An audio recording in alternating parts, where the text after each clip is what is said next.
Súper. Entonces, nosotros el martes terminamos la unidad 3 y hoy día vamos a partir con la unidad 4. Súper, súper entretenida también. Se llama gases ideales en procesos simples de compresión y expansión.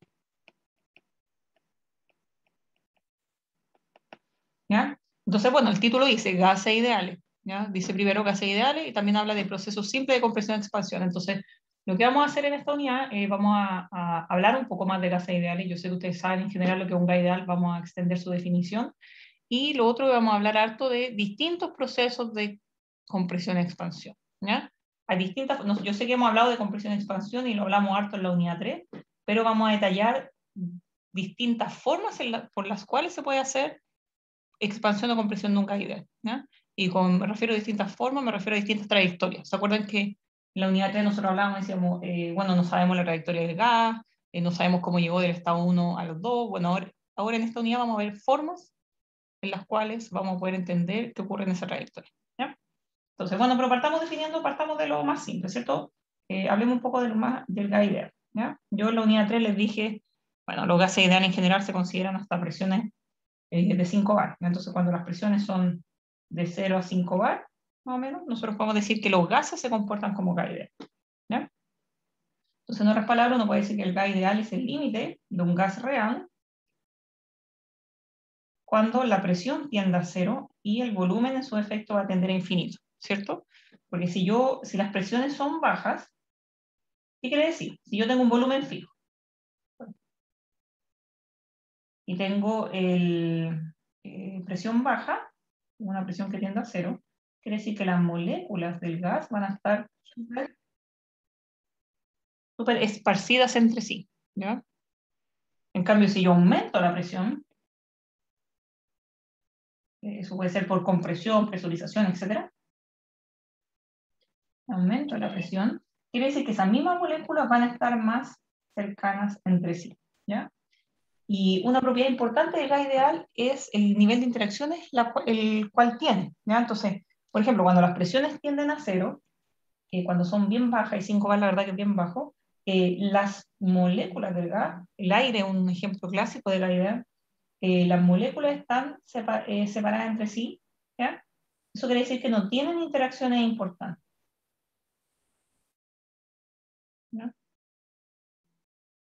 Bajas interacciones.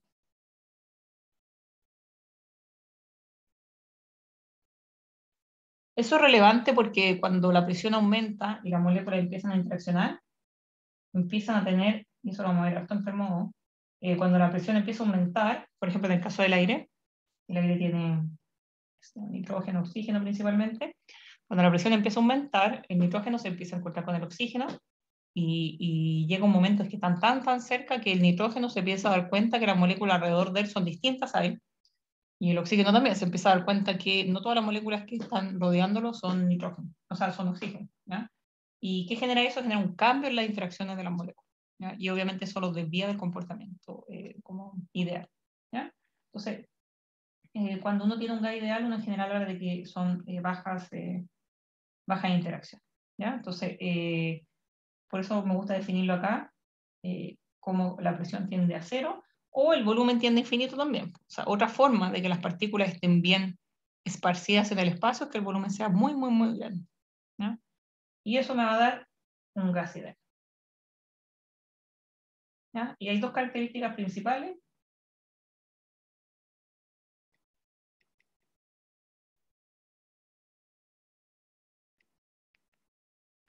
¿Ya? Es que son masas puntuales en el espacio y que no hay fuerzas atractivas y repulsivas, que era lo que yo había dicho, bajar interacciones acá.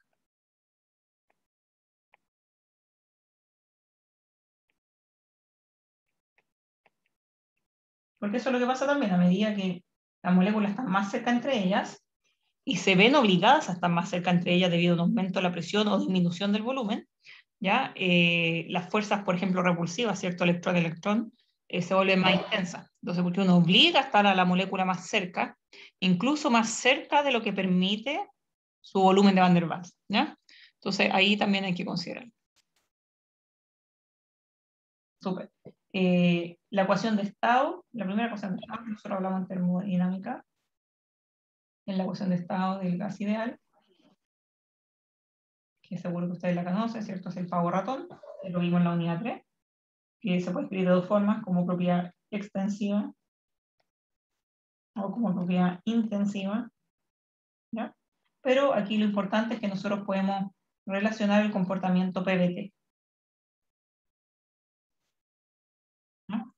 Podemos estudiar cómo cambia la presión ante una perturbación de volumen o temperatura o viceversa. ¿Ya? Podemos conectar el cambio de esas tres propiedades ante alguna perturbación, ¿ya? Entonces, eso es lo que nos da la ecuación de Geiger. Yo sé que ustedes la conocen, pero es importante, ya que estamos hablando de Geiger, formalizar. ¿Sí? Súper. Otra cosa importante es ver cómo vamos a analizar, por ejemplo, las propiedades termodinámicas del gas ideal, ¿cierto? Entonces acá nosotros podemos analizar las propiedades volumétricas,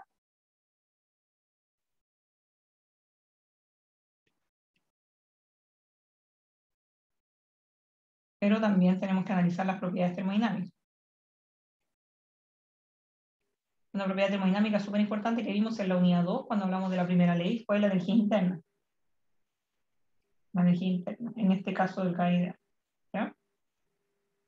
Yo lo puedo decir a priori, se lo voy a demostrar al tiro, que la energía interna del gas ideal, bueno, o sea, como propiedad extensiva o intensiva, va a ser solo una función de la temperatura, ¿ya? No así de otros gases. También después vamos a ver que la energía interna para gases reales depende de la temperatura y el volumen, ¿ya? Pero por ahora vamos a considerar que es verdad que la energía interna del gas ideal solo depende de la temperatura, ¿ya? Y eso se determinó a través de un experimento de Joule. Entonces déjenme contarles acerca de ese experimento. Entonces, el experimento de Joule, un experimento de Joule determinó que la energía interna dependía del gas ideal, insisto, dependía solo de la temperatura. Entonces, ¿qué hizo? Voy a pasar a la otra página acá. Él tenía una membrana y dividió dos cilindros.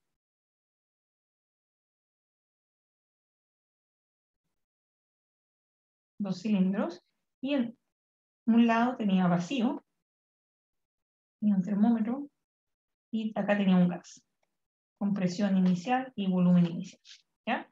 Entonces, ¿qué hizo Joule? Joule conectó dos recipientes iguales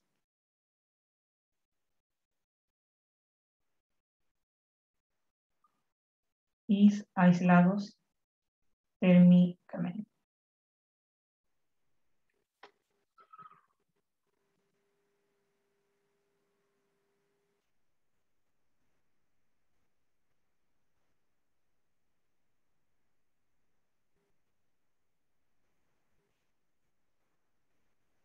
¿Sí?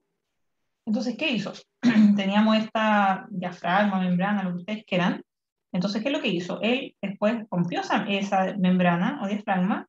¿Y qué es lo que va a hacer? Si yo tengo vacío en un lado y tengo gas en otro lado, uno intuitivamente puede pensar que el gas se va a expandir, ¿cierto? Entonces, después, si yo remuevo esto, lo saco, yo voy a ver un movimiento del gas en esa dirección. ¿Ya? Obviamente porque eso es un gradiente, ¿cierto? Nosotros hablamos que habían distintas fuerzas impulsoras, temperatura, voltaje, otras concentración.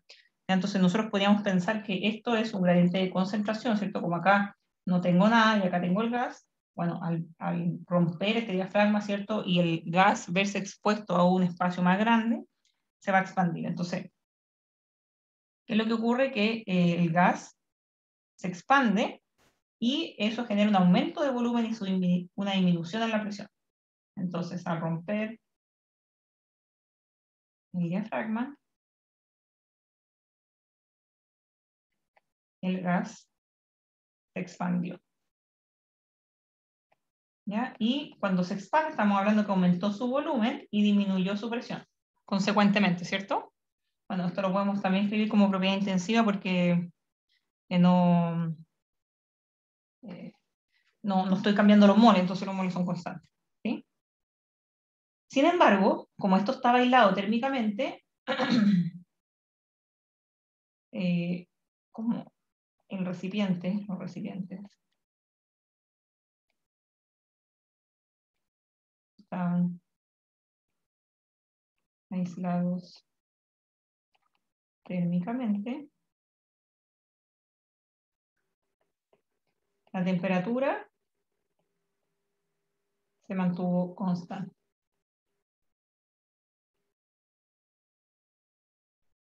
¿Ya? Entonces, ¿qué podemos entender en términos de análisis de las propiedades termodinámicas? Le ocurrió al gas cuando se sacó el diafragma. Para eso podemos nosotros utilizar nuestro querido balance de energía. ¿Ya? Entonces, ¿cómo nos va a quedar el balance de energía para un sistema cerrado como el que yo les presento acá? ¿Qué se le ocurre?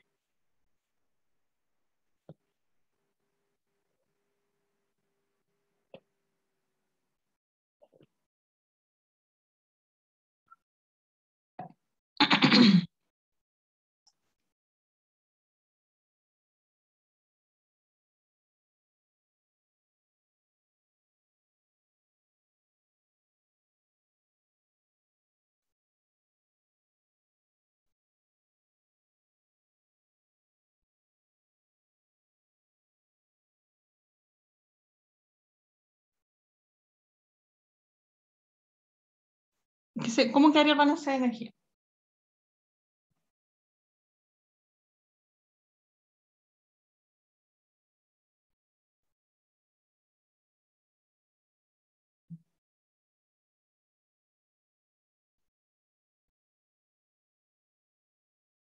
Para un sistema cerrado.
Ya, por aquí dicen delta U igual a trabajo.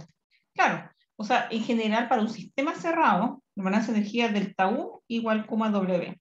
Y como es cerrado, lo puedo escribir como propiedad intensiva o extensiva, entonces puedo hacer lo mismo, ¿ya? Ahora, como el sistema es aislado, el Q es cero, ¿ya? Por lo tanto, como bien decía la compañera, va a ser simplemente delta U igual a trabajo, ¿ya? Pero ¿qué pasa con el trabajo? Recuerden que el trabajo se va a definir, la definición del trabajo es menos la presión externa por el diferencial de volumen. ¿Qué pasa con la presión externa en este caso?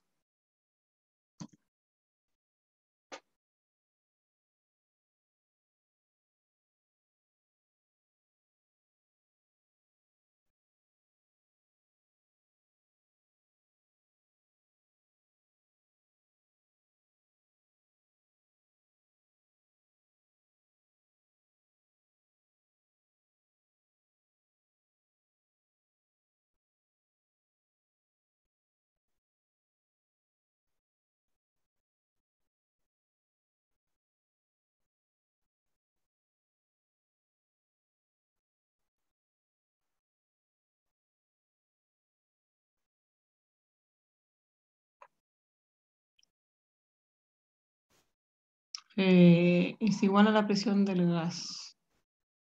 ¿Por qué igual a la presión del gas?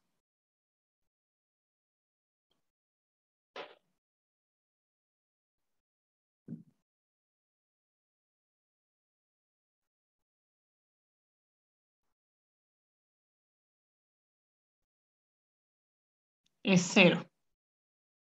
Claro que es cero, porque yo estoy aquí vacío. Entonces no hay presión externa. Por lo tanto, eso implica que el trabajo es cero. ¿Qué es lo que quiere decir esto? Que el delta U de este sistema es cero.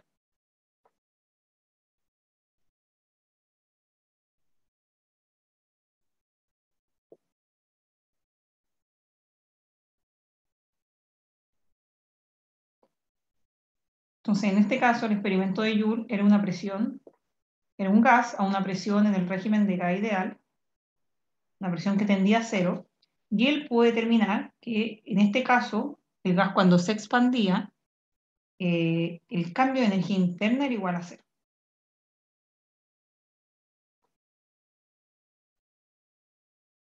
Entonces, ¿qué nos quiere decir eso? Bueno, aquí está la implicancia del experimento, ¿ya? Nosotros, el proceso que generó en términos del PVT, ¿ya?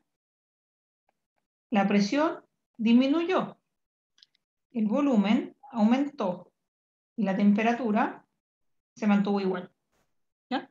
Por lo tanto, si la temperatura se mantuvo igual y no hubo cambio de la energía interna, él pudo concluir que en definitiva la energía interna estaba conectada a lo que le ocurría a la temperatura, ¿ya? Porque de nuevo, la energía interna no varió, el delta, recuerden que el delta es final menos inicial, entonces aquí hubo un proceso de expansión donde la presión disminuyó, el volumen aumentó, pero la temperatura no cambió, y eso hizo que la energía interna tampoco cambiara, también se puede ver así, que no cambió, el delta U es igual a cero. Por lo tanto, el estado inicial de energía interna es igual al final. Y eso quiere decir que la energía interna tampoco cambió. ¿Y aquí quiere decir que existe una relación entre la temperatura y la energía interna? ¿Ya? Y en este caso eso se puede traducir en que la energía interna de este gas ideal pues solo función de la temperatura y no del volumen ni la presión. ¿Ya? Entonces, ese fue el experimento de Joule para relacionar o para entender de qué dependía la energía interna de un gas ideal. Eso es súper, súper, súper relevante. No depende de la presión, no depende del volumen, solo depende de la temperatura. ¿Ya? Después vamos a ver que la energía interna no depende solo de la temperatura para gases reales. ¿Ya? Pero vamos paso a paso. Ahora estamos hablando solo de gases ideales, así que cuando lleguemos a los gases reales ahí nos preocupamos de ese problema. ¿Sí? ¿Se entiende la duda?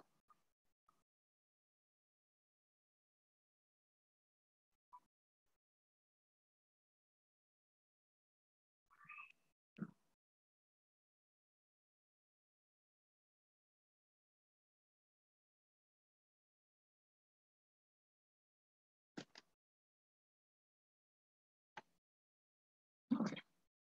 Ya. Seguimos entonces. Ya sabemos esto, lo vamos a dejar encerrado en un cuadro.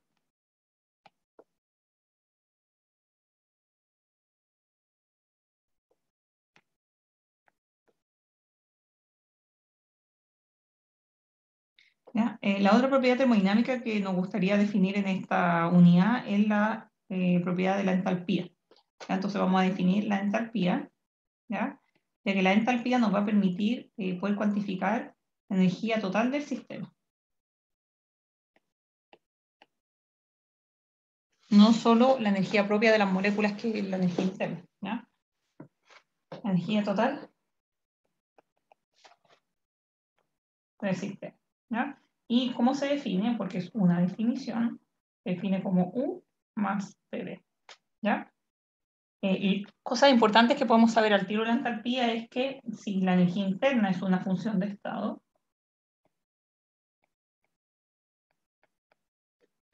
y PV es una función de estado, funciones de estado que son dos,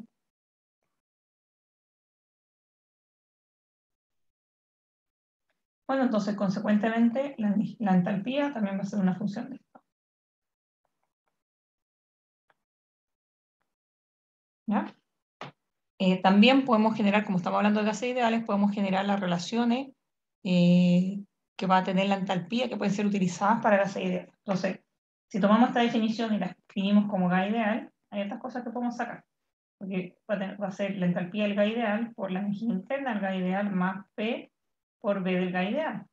Y sabemos que por la ecuación de estado de los gases ideales que P por B del gas ideal es igual a RT. ¿Sí o no? Por favor, ratón.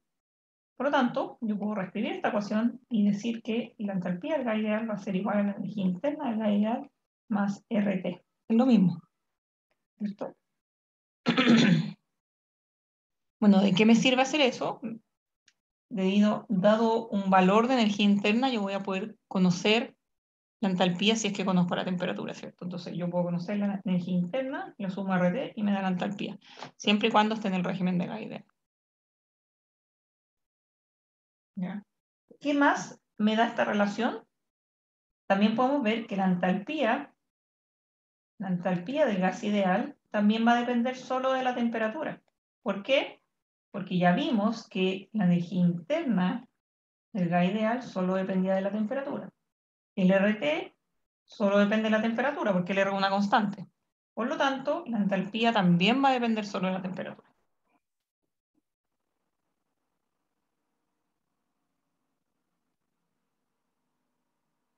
Por lo tanto, entonces lo escribimos acá abajo, la entalpía del gas ideal solo depende de la temperatura.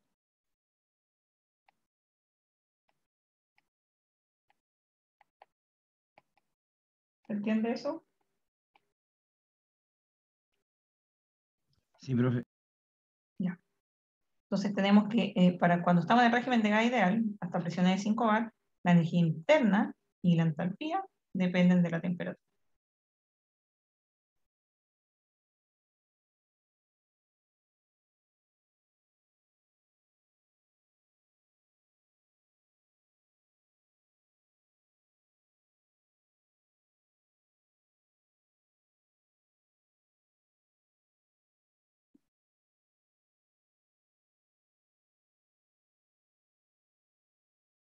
Súper. Ok.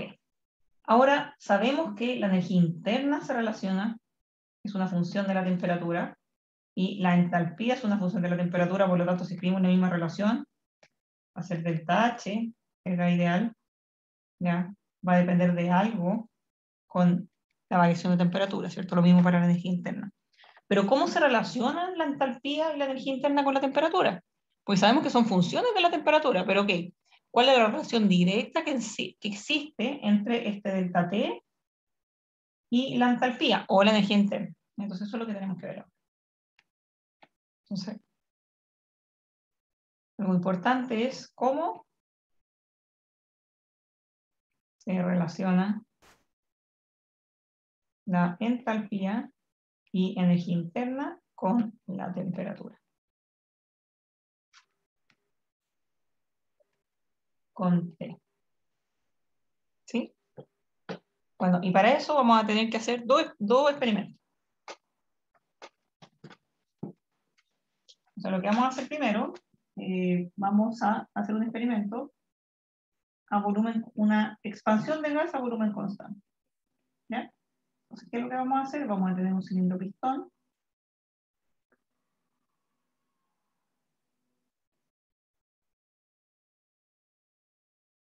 En la tapita del pistón y le vamos a colocar unos topes.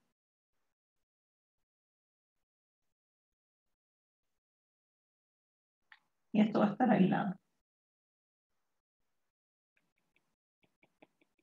Va a tener nuestro sistema dentro. ¿Y qué vamos a hacer? Le vamos a inyectar calor. ¿Ya?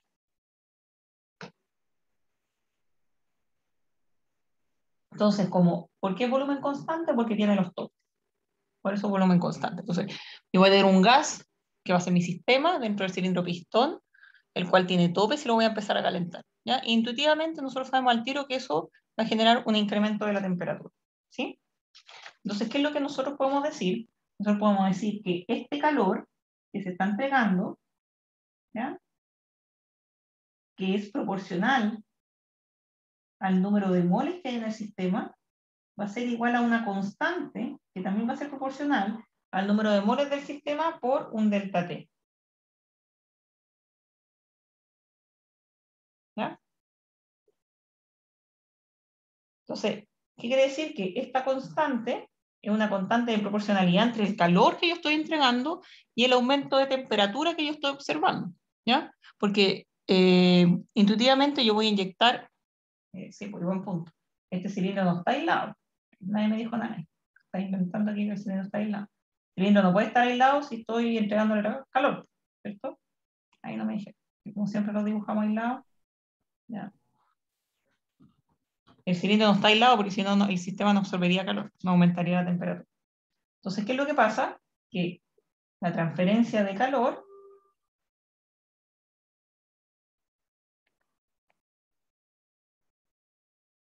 desde los alrededores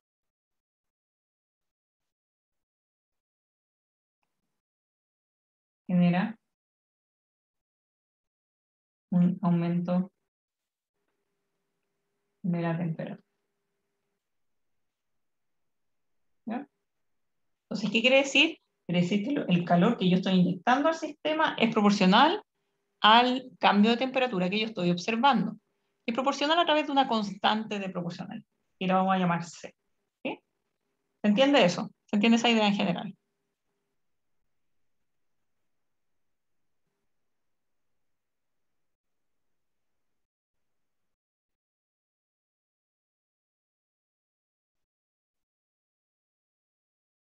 Entonces, ahora si nosotros hacemos un balance de energía para este sistema, ¿cómo me quedaría?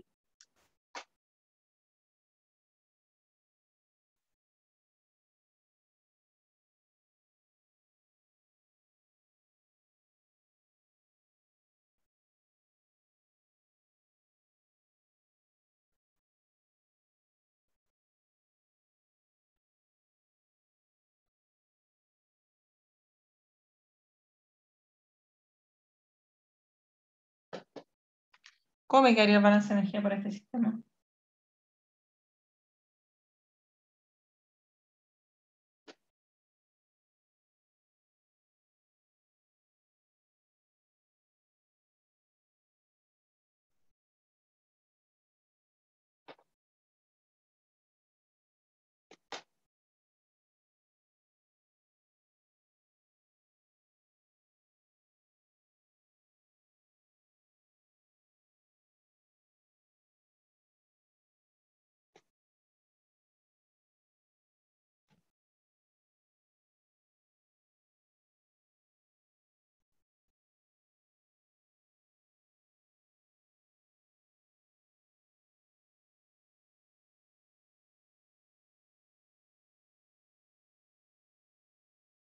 ¿Cómo queda el balance de energía para este sistema?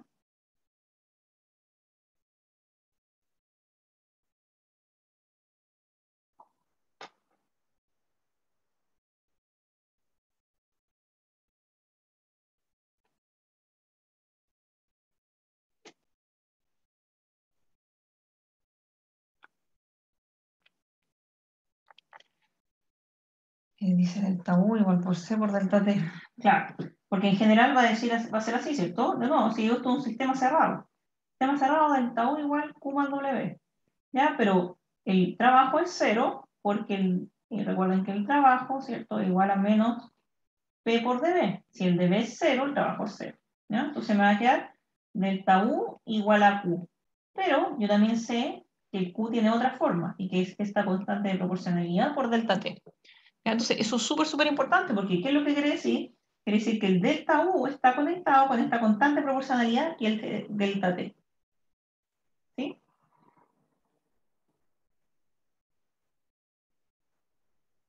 Y esta constante de proporcionalidad le vamos a llamar CB. ¿Por qué CB? Porque es una constante de proporcionalidad que se determinó o que se obtiene de un proceso realizado a volumen constante, ¿cierto? Porque el proceso este era volumen constante. ¿Ya? Entonces, esta constante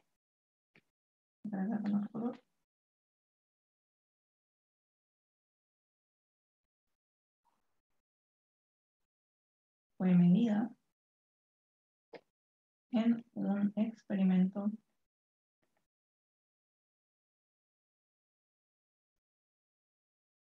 a volumen constante. ¿Ya? Y esta constante, ¿cómo se puede determinar?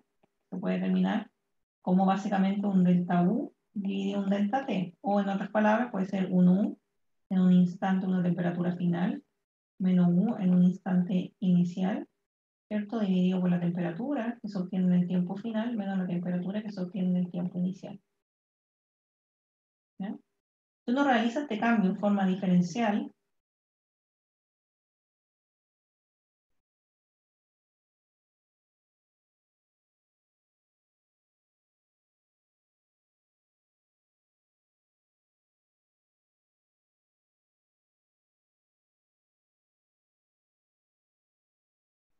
me va a quedar que este CB va a ser igual a la derivada de U en dt a volumen constante, ¿cierto? Si yo llevo esos delta a cambio finito, o sea, a cambio diferencial, me va a quedar que el CB igual a du en dt y pongo el B abajo indicando que, insisto, que este experimento se llevó a cabo a volumen constante, ¿ya?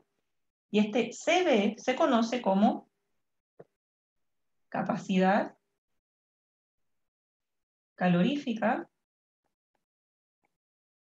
a volumen constante.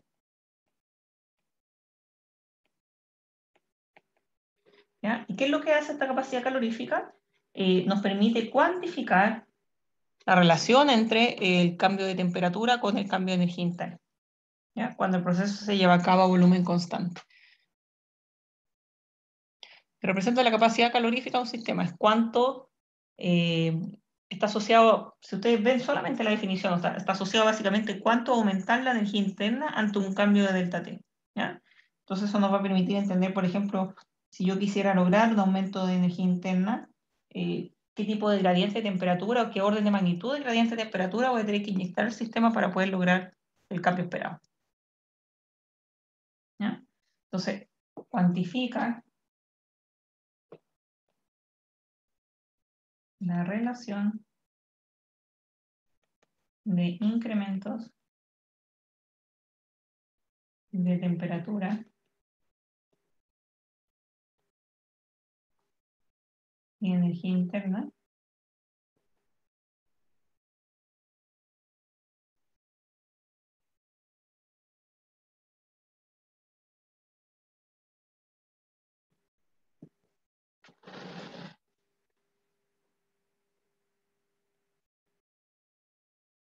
cuando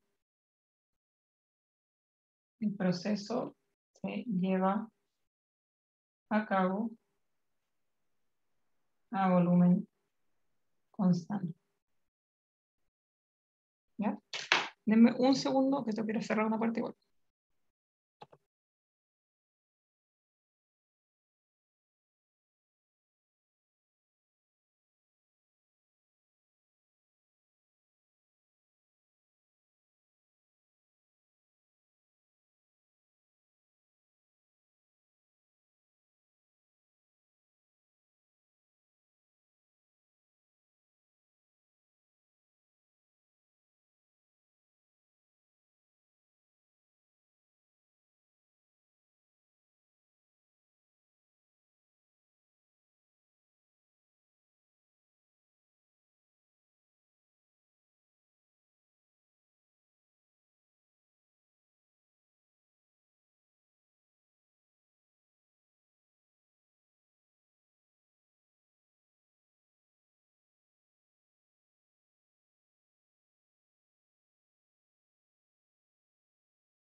Ya, disculpen. Preguntas.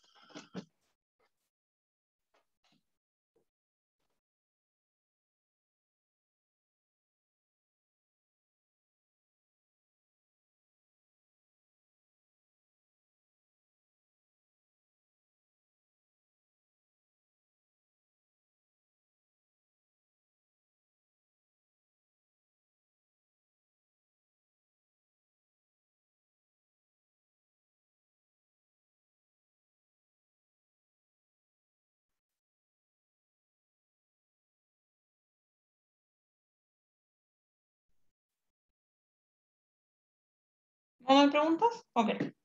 Ya, otra cosa importante que hay que mencionar que la capacidad calorífica también es una función de estado, ¿sí? ¿Por qué? Porque no, la energía interna es una función de estado y la temperatura también es una función de estado, ¿cierto? El delta T nos va a importar bien poco porque se generó ese delta T o la trayectoria de ese delta T, ¿cierto? Pero, por lo tanto, la capacidad calorífica también es una función de estado.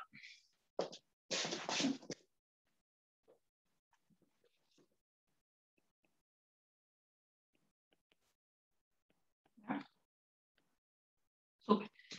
Hagamos un segundo experimento. Entonces, este lo habíamos puesto experimento 1.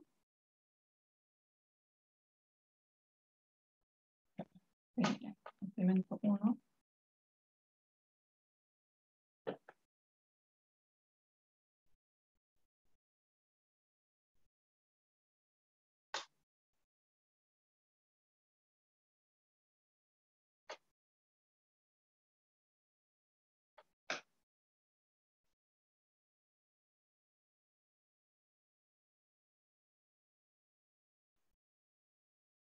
Y este lo vamos a llamar experimento 2.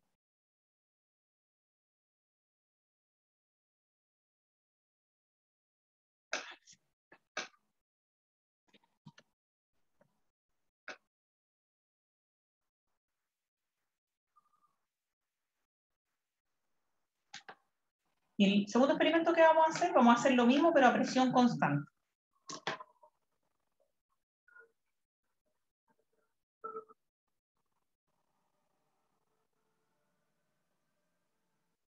¿Sí? ¿Y cómo sería el experimento a presión constante? Bueno, sería el mismo cilindro,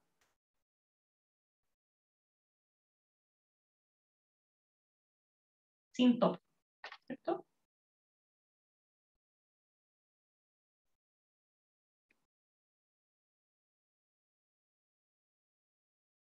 ¿Ya? Y vamos a inyectar Q. ¿Por qué el proceso de presión constante en este caso? Si no tengo topes.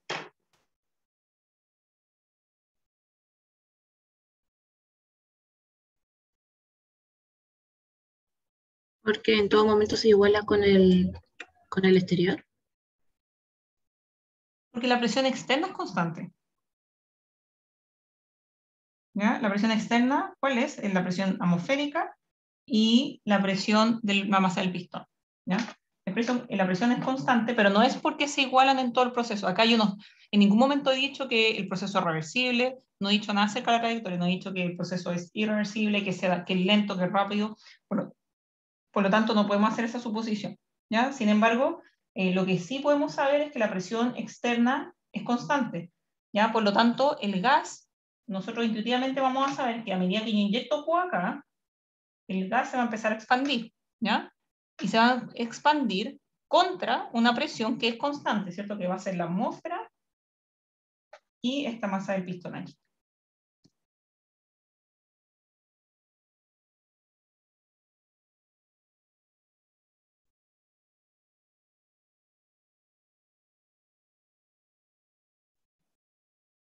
¿Se entiende? ¿A alguien que no le queda claro? Es importante eso que dije, ya acá yo no estoy haciendo ninguna referencia a cómo es el proceso. ¿Ya? Quiero insistir con eso. No es reversible, no es irreversible, nada. Solo estoy diciendo que debido a la o cómo se lleva a cabo el proceso, la fenomenología, ¿cierto? Que lo único la única fuerza que se opone a la expansión del gas es la presión atmosférica y la masa del pistón.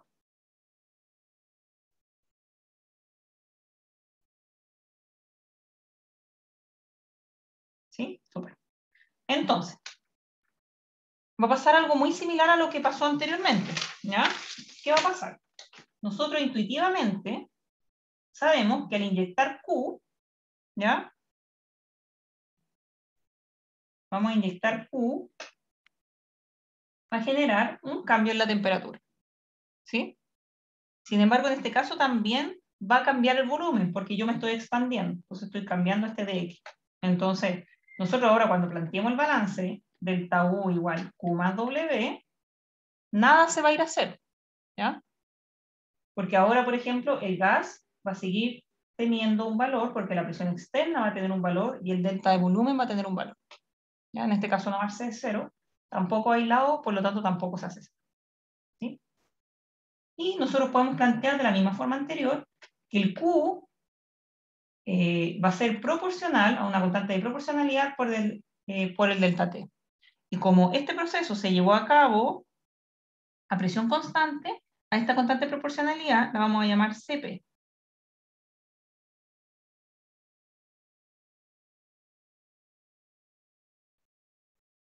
Para indicar la diferencia que hay con la anterior, que esta se midió en un proceso a presión constante. ¿Sí? Ok, ¿qué nos queda? Ahora, por ejemplo, yo podría hacer la suposición que había dicho la compañera y decir que, por ejemplo, la entrega de calor se hace muy lentamente, ya por lo tanto la expansión también se lleva a cabo lentamente, ¿ya? Por lo cual yo podría aquí escribir la integral de la presión del gas por dB. Podría o no podría hacer esa suposición, pero ahí quiero ser súper clara que si el enunciado, que en este caso no existe, no nos indica eso, yo tendría que evaluar si en definitiva el proceso se podría llevar a cabo lentamente para poder asumirse, ¿ya? De todas formas, si yo hago esa suposición o no, yo sé que esa presión, sea externa o la del gas, es constante, por lo tanto va a salir de fuera la integral y me va a quedar menos P por delta B, ¿cierto? Porque va a ser constante, por lo que acabamos de conversar, ¿ya? Porque solamente la presión atmosférica la masa del pistón. Ok. Entonces, ahora si coloco todo junto, ¿cómo me va a quedar? Me va a quedar que el delta U va a ser igual al Q, pero el Q ahora lo vamos a reemplazar por nuestra constante de proporcionalidad medida de un experimento a presión constante por el delta T, ¿ya? Y el trabajo, que ahora tiene la forma de menos P por delta B, ¿ya? Y ahora, si yo paso este término para el otro lado, me queda delta U más P por delta B, y esto es igual a la entalpía a presión constante, ¿o no?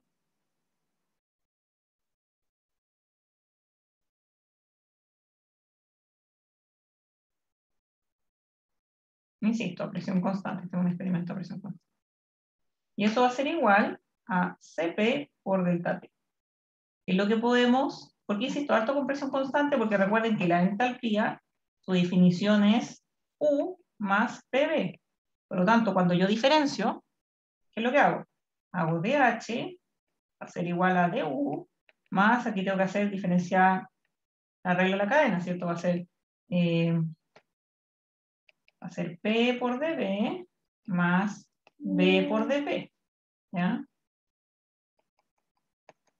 Pero obviamente este término es cero porque este proceso es a presión constante, ¿ya? Presión de P es cero. Sí. Ahí me queda esto, es esto, ¿ya? Cambio finito o cambio diferencial, pero son análogos, ¿ok? Es importante mencionar eso. ¿Qué es lo que podemos concluir de esto? Que la entalpía va a ser igual a la capacidad calorífica a presión constante por el diferencial de temperatura. ¿Sí? También podemos concluir que la capacidad calorífica a presión constante, cuando los cambios son diferenciales, me va a quedar como delta H por delta T. Y eso a presión constante, quiero ser bien redundante con eso. ¿Sí? Y eso nos permite entender qué significa este CP. ¿Ya? Este CP también es una constante que se denomina capacidad calorífica, igual que el CP anterior. ¿Ya? Pero esta capacidad calorífica está asociada a procesos medidos a presión constante. ¿Sí? También uno lo puede pensar es cuánto es una constante proporcionalidad que me permite básicamente encontrar la relación entre la entalpía y la temperatura. O sea, cuánta temperatura tengo que inyectar en un sistema para generar cambio en la energía total del sistema.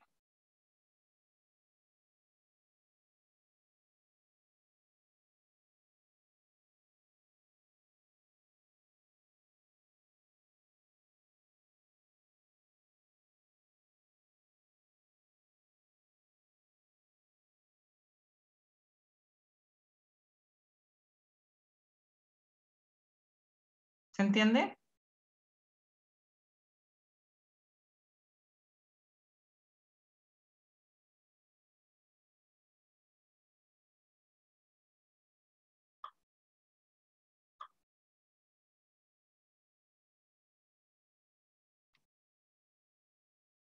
Ya, se entiende todo perfecto. Ya. Ok, entonces, en resumen, ¿qué hemos aprendido? Hemos aprendido que para un gas ideal, la capacidad calorífica a volumen constante se define como dU del gas ideal, que depende de la temperatura, por el dt. ¿Ya? Por lo tanto, como la energía interna del gas ideal solo depende de la temperatura, la capacidad calorífica a volumen constante solo depende de la temperatura. ¿Ya? Su definición general, no para gas ideal, ¿ya? Va a ser dU en dt a volumen constante. ¿Sí? Y esto no lo dijimos explícitamente, por eso lo decimos ahora. Entonces, como su definición genérica de la capacidad calorífica a volumen constante depende, es el cambio de la energía interna con respecto a la temperatura a volumen constante, es también intuitivo pensar que la capacidad calorífica en forma genérica, no solo para cada ideal, va a depender de la temperatura y el volumen. ¿Sí? Porque aquí establece específicamente que esta constante se mide a volumen constante. ¿Ya? Entonces depende de la temperatura y el volumen. Lo que pasa es que para gases ideales, la dependencia del volumen se cae porque la energía interna solo depende de la temperatura. Y por eso existe esa diferencia. ¿Ya? En el caso del CP, del gas ideal, también solo va a depender de la temperatura. ¿Por qué? Porque la entalpía solo depende de la temperatura del gas ideal y, bueno, eso es dt. ¿Ya? Sin embargo, la definición genérica, que es la que acabamos de escribir acá, ¿cierto? Nos hace poder determinar que el CP en forma genérica, no solo temperatura, va a depender de la presión. ¿Ya? Porque, de nuevo, fue medido en un experimento a presión. Lo que pasa es que a presiones muy bajas esa dependencia se cae. ¿Ya? Entonces me va a quedar dH en dt a presión constante. Eso es todo para que se vea. Entonces ahí hay que hacer la diferenciación. Cuando estoy hablando de gases ideales, la dependencia de las propiedades termodinámicas es distinta.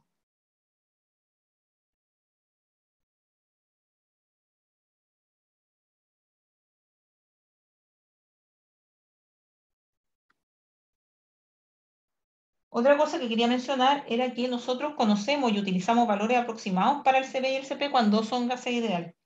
¿Ya? Entonces, nosotros utilizamos valores de CB de 5 medios R y 7 medios R para moléculas diatómicas. Por ejemplo, diatómicas, dos átomos, ¿cierto? Nitrógeno, oxígeno, todo eso. En general, si a mí no me dan los valores en un enunciado, yo puedo tomar estos valores. Obviamente la unidad se los va a dar el R, que es la constante de los gases, ¿cierto? ¿Ya? En el sistema internacional nosotros usamos el R de 8,314 Joule/mol/Kelvin. ¿Ya? Y utilizamos el valor de 3 medios R y 5 medios R para moléculas monoatómicas. ¿Ya? Estamos hablando generalmente de gases nobles.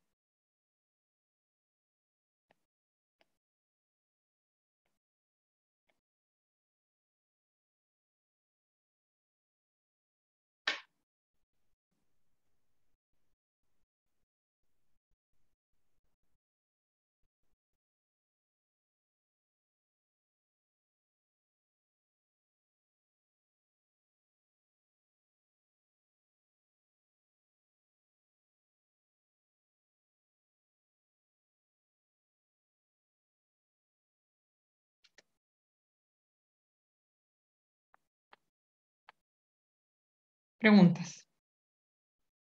Esto obviamente son valores aproximados, ¿ya? Pero en general, por ejemplo, si yo tengo que... Hay un concepto que se llama como ballpark number, y entonces si yo quiero tener un número rápido en mi cabeza, una estimación del delta U o el delta H, yo puedo usar estos valores. La verdad que funcionan súper bien.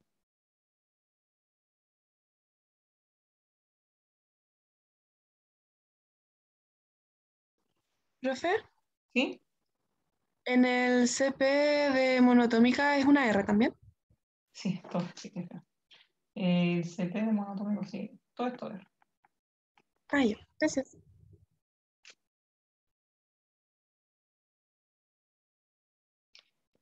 Lo importante también es poder ver cómo se relacionan el CP y el CB. ¿Ya? Porque quizás si yo tengo uno, por ejemplo, si experimentalmente, o si ustedes van al NIST, no sé si han utilizado esa base de datos, pero ahí saben todos los CP, cómo dependen de la temperatura y todo, uno podría, en base al CP, calcular el CP y viceversa. ¿Ya? Entonces, ¿cómo se relacionan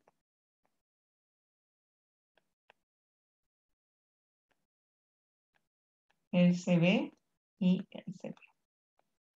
¿Ya? Una forma bien fácil de ver las relaciones es considerando la condición de Gauss. Esta es la condición. ¿Por qué? Porque, por ejemplo, definamos la entalpía. La entalpía de un gas ideal es igual a D U del gas ideal más P por B del gas ideal. ¿Ya? Y eso va a ser igual a CP del gas ideal en DT. ¿Está ahí todos claros, cierto? Me interrumpen cualquier cosa. ¿Ya? Después, ¿qué va a tener aquí? Va a quedar, lo separo, me va a quedar DU del gas ideal más D por PB del gas ideal. Eso va a ser igual a CP del gas ideal por DT. Pero también sabemos que el DU es CB del gas ideal por DT, ¿sí? Y también sabemos que por pavo ratón, P por B del gas ideal también es RT del gas ideal. Y eso va a ser igual a CP del gas ideal por DT, ¿ya? Entonces, si tomamos esta igualdad, ¿qué nos va a quedar aquí? Nos va a quedar que CB del gas ideal en DT más el R sale afuera, pues no se deriva, ¿cierto? Porque es una constante, R de T es igual a CP por DT del gas ideal. ¿Qué quiere decir esto? Acá se van los DT y me queda que CB del gas ideal más R es igual a CP del gas ideal. ¿Qué quiere decir? Que si yo tengo el CP, le resto el R y me da el CB. Si tengo el CB, le sumo un R y me da el CB. ¿Ya? Entonces, esa es una relación súper fácil de conocer y calcular. Entonces, si yo tengo uno, puedo calcular el otro. ¿Ya? Porque si yo tengo uno, no voy a asumir los valores anteriores. O sea, yo siempre digo, ustedes tienen que hacer la mejor aproximación con los datos que tienen. ¿Ya? Por lo tanto, si a mí no me dan nada, yo puedo asumir estos valores de acá arriba. Pero si a mí me dan, por ejemplo, si a mí me dicen que el CP, estoy inventando, me dicen que el CP es 20 joules por mol, yo no puedo después darme el CB estos valores que yo coloco acá. ¿Ya? Porque yo debería debería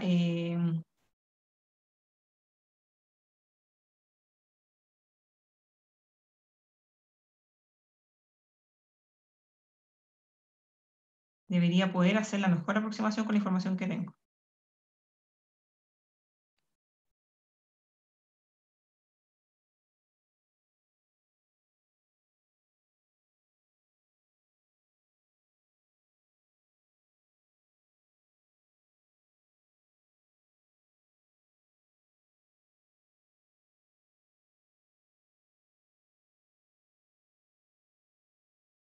Preguntas.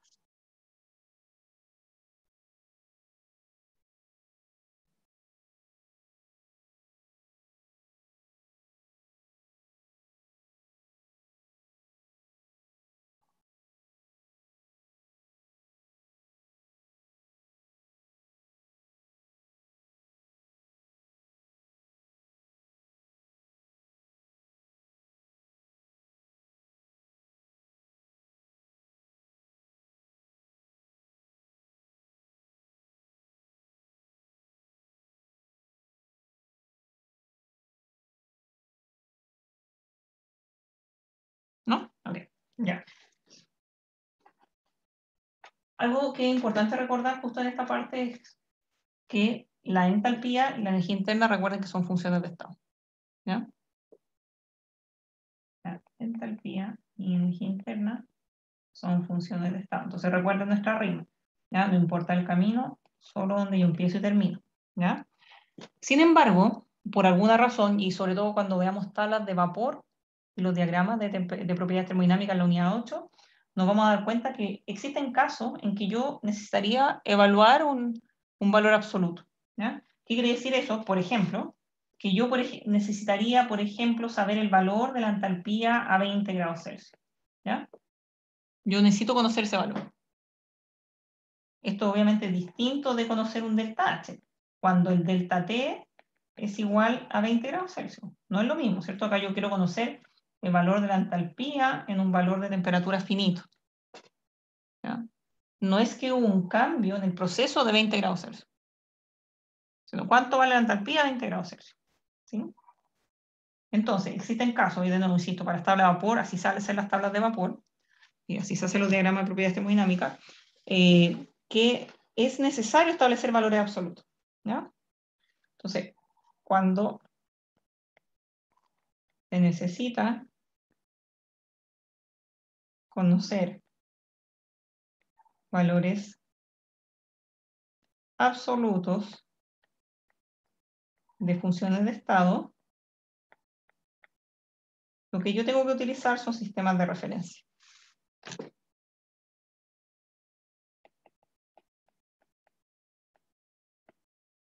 ¿Ya? Entonces, ¿qué es lo que yo digo? Digo, sea TR una temperatura arbitraria de referencia,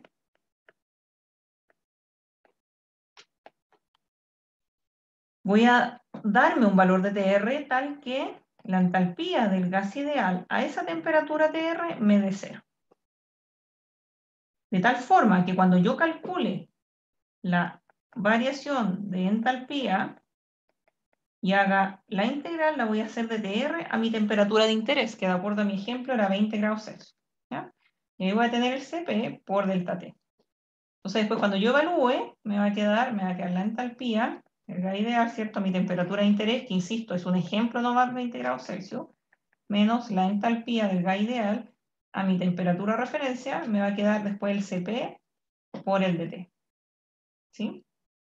Entonces, de nuevo, mi referencia, mi temperatura de referencia es tal que este término de aquí se me va a hacer cero. Y de esa forma yo voy a poder conocer la entalpía, la temperatura a la cual yo la necesito, y me va a quedar Cp por dt. La integral, se me olvidó colocar. ¿Se entiende? Entonces, no siempre va a ser cero. De hecho, cuando veamos algunos diagramas, iba a decir, por ejemplo, qué sé yo, la temperatura de referencia, no sé, un valor X, ¿ya? Y no siempre va a ser cero, y si no es cero, bueno, si este valor no es cero, bueno, pasa para el otro lado sumando, pero lo importante es que ese va a ser un valor, esa referencia que yo me voy a dar va a ser un valor conocido, cosa que yo pueda despejar ese valor finito. ¿Sí? Entonces, por ejemplo, cuando nosotros vayamos a las tablas de vapor, las tablas de vapor van a tener temperatura en una columna, por ejemplo, y va a decir, qué sé yo, 0 grados Celsius, 5 grados Celsius, infinito. ¿Ya? Y a eso yo le voy a agregar, después al lado, la columna al lado van a estar los valores de entalpía. Entonces, eso genera dudas, ¿cierto? Porque uno dice, pero ¿cómo voy a conocer la entalpía a 0 grados Celsius? Si no eso no es un delta, y la entalpía es a valor de temperatura finito. ¿Ya? Pero después si uno va al final de la tabla de vapor,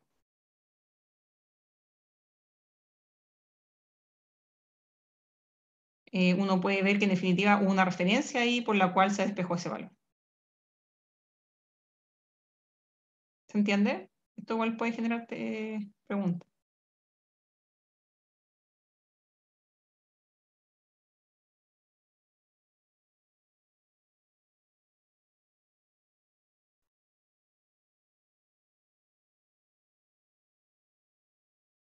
Preguntas.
Pregunta, chiquillos, si esto fue harta materia.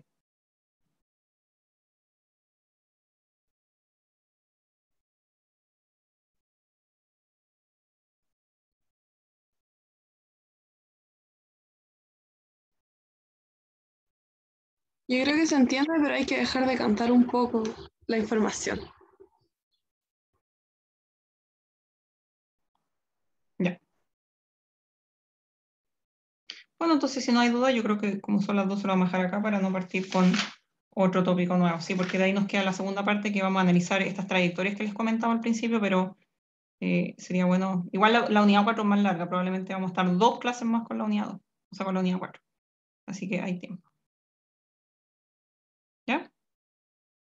Bueno, recuerden, insisto, de enviarle su grupo de taller a la Valentina y el taller va a estar subido en la mañana, un poquito antes del horario de taller, para ver si lo quieren leer. No es necesario, pero si quisieran lo pueden hacer. Entra hasta el final de la unidad 3. Y eso, entonces seguimos continuando la unidad 4 el próximo martes. Ya que tengan un buen resto de semana. Muchas gracias. Yo tengo una consulta. Es que en el correo que mandó Valentina decía que el horario eran 2 horas 20 corridas, pero después, perdón, en el Efectivo. instructivo. Sí, sé Sí. que es un error de tipeo nomás. Lo que pasa es que en general son 2 horas corridas, pero ahora como tenemos el almuerzo, después menciona ahí que vamos a tener el break del almuerzo. Ah, ya, ya, ya. Sí, es que después en otra parte decía que se terminaba el tiempo a las 16:35 y dije a lo mejor se equivocó en escribirlo, no sé. Sí, pucha, yo lo había revisado, quizá a mí también se me pasó.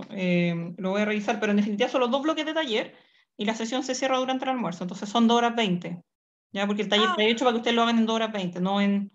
Porque si le sumamos es casi 1 hora de almuerzo, pues, o sea, el taller no está hecho para que lo hagan en 3 horas 20, o sea, ustedes deberían poder tomarse el break. ya. ¿Y para la entrega está contabilizado dentro del bloque de clase o se dan 10 minutos extra? ¿Ah? ¿Para la entrega es dentro del bloque de clase? No, después.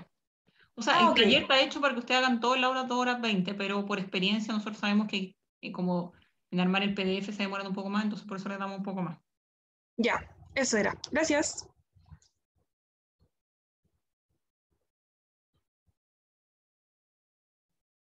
Ya, que estén Ya, bien. profe.